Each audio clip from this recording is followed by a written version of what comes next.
Howdy. So I wanted to share an update. This week I posted my first podcast episode of Lumbradita Talks for this mini series called Lo que se ve no se pregunta. And I already recorded and uploaded episode 2 that will go live on this upcoming Monday, the 15th of June. And over the past 2 weeks or so, I've had this like intuition or this knowing that something was going to happen, like a shift, a change was going to happen. I wasn't afraid and I didn't think it was going to be a bad thing necessarily because I don't want to like manifest something bad happening. And so I just had to trust, like, okay, I don't know why I feel like I'm waiting for something to change, for something to shift, for something to happen. I don't know what it is, but I'm waiting for it.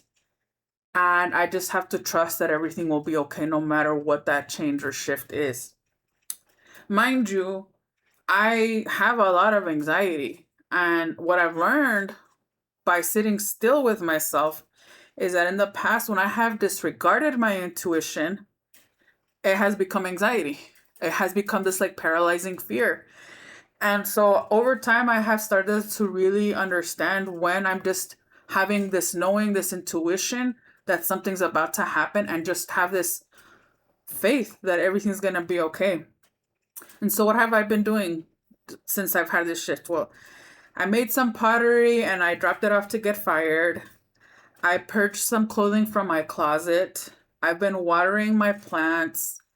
I recorded and edited and uploaded this podcast. I've been just, very quiet as I've been doing these things and just listening to myself and reassuring myself too. And then yesterday afternoon, we get an email from my job saying that there's a meeting this morning. And I said, oh, there it is. That's something's about to change. Something's about to happen. So we log into Zoom this morning. And mind you, there's like over 100 people in that Zoom call. And I know for a fact there's quite a few more, if not double, the people that are not there, plus the people that they probably left off of the invite. It's all for one virtual school, right? And they tell us that the school is closing, that this will be the last year, meaning that after June, the school will be no more, and that the school is not reopening for the 26-27 school year. They couldn't tell us when is our last day that we're getting paid. They didn't tell us when our benefits, like our health insurance, when those end. They couldn't tell us anything. That's all they could tell us. You will not be working at the school for the 26-27 school year because the school will no longer be. Mind you, this is a public virtual school. And myself, the job that I do, I help manage and facilitate meetings for students with disabilities to make sure that their IEPs are compliant. And so for me, just one art facilitator with my pod, we had like over 200 of those meetings, and there's like 15 other art facilitators like myself. So if you do the math of how many kids that is, it's a lot. Over 1,000, 2,000 kids that are getting support through special education at this virtual school. Families make the very difficult decision to go virtual or to homeschool for different reasons, right? In this particular case, the families that I worked with made that decision, some of them because their child is being seen by different specialists and therapists, and they don't want to be truant. That's just one example, right? It's a very personal decision to go fully virtual or to homeschool, and more families are starting to make that shift, so there is a need there. And so now I'm wondering what's going to happen with the kids that my pod and I worked so hard to ensure that their IEP was compliant.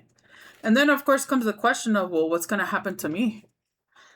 Because am I going to get paid in 2 weeks? Am I going to get paid in 4 weeks and in 6 weeks when the length of our contract is up? Am I going to be able to shift to another school within this network of schools in Texas? And what will that role be? Because I'm very happy to go back to teaching virtually. I have no problem doing that. I still very much love teaching. But is that what's going to happen? I don't know. And then just if I zoom out a little bit more, just to give context, I just completed my 20th year as an educator. That's a pretty major milestone. You know, I've been teaching for almost half of my life. And in the past couple of years, I have had a pretty significant shift internally and detaching myself on my what I do professionally versus who I am. While the work that I do is very important and I care about doing a good job, it is no longer who I am. I've said it before, education rewards self-abandonment and not having any boundaries, and there's a cost with that.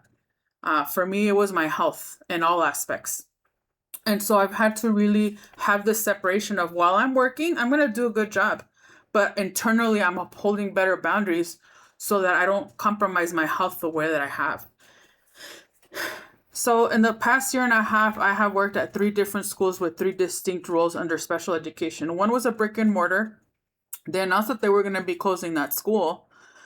And I decided that I wasn't going to wait until the year ended. It was very difficult for me to make that decision, and I went fully virtual at that point.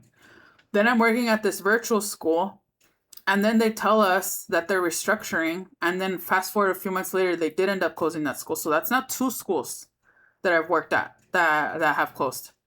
Then I worked this full school year, the 25-26 school year, at this current school that I'm at. And while there were some challenges along the way, I felt like the work that I was doing day in and day out was truly in alignment with me because I really care about compliance and I pay attention to the details.